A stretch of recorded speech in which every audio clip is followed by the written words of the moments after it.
This is part 2 of our van service videos. Today we're going to be replacing the brake fluid because it's been 2 years.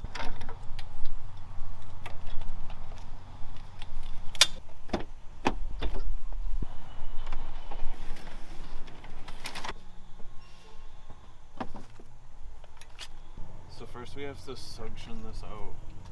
Give it a sug. What is that? That's our brake fluid reservoir. In the white thing? Yeah, this. I feel like the regular brake fluid is like a lot more thicker than this. That could just be me though. You're thicker than this? I do be thicker than that though, I can't even lie to you. That's a steep pour angle right there. Yeah.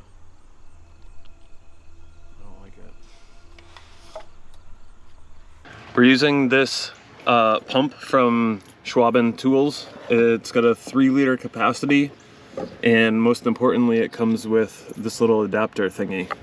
So the first thing we got to do is take off the cap on the reservoir and screw this adapter on in its place. What I didn't say, and I should have said, is that we first sucked all of the old fluid out with a hand pump, like a hand vacuum pump, and I topped off the reservoir with fresh new fluid from the can. I kind of showed it, but I didn't explain what I was doing, so that's my bad. Next, you connect the quick disconnect to that and make sure this valve is open.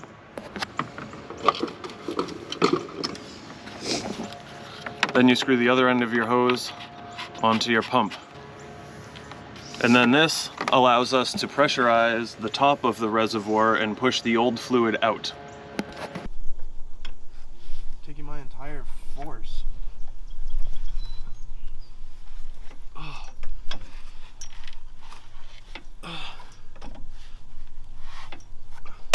This brake fluid has to come out because it absorbs moisture, and the components are a lot of mild steel. So when the water gets inside there, it starts to rust this braking system from the inside out, and that's obviously no good. So it's recommended every 2 years to flush the brake fluid out. I've historically done it at, I don't even know how long. I do it when I get a car new, but I always buy them used, so the brake fluid's usually ancient and it comes out black, and it's really easy to tell when it transitions to the new fluid, but this fluid's coming out so clean that it's really hard to tell when I'm actually pushing new fluid out, so I'm just guessing.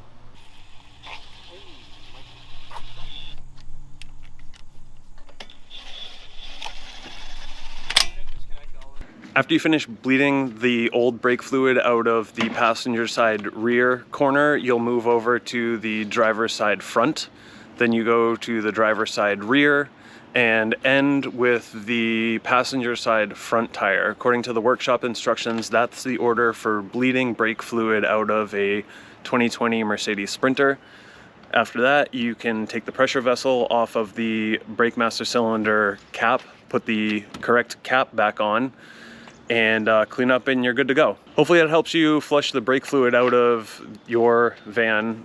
We used 2 liters of fluid to flush all the old fluid out. Like I said, it was tough to tell when the old fluid was finished coming out and the new fluid was actually flowing out, so it may take less than that. I'm not really sure. Also, the brake fluid that's specified for this van is .4+, which apparently only Mercedes-Benz sells. I bought it from a local parts department.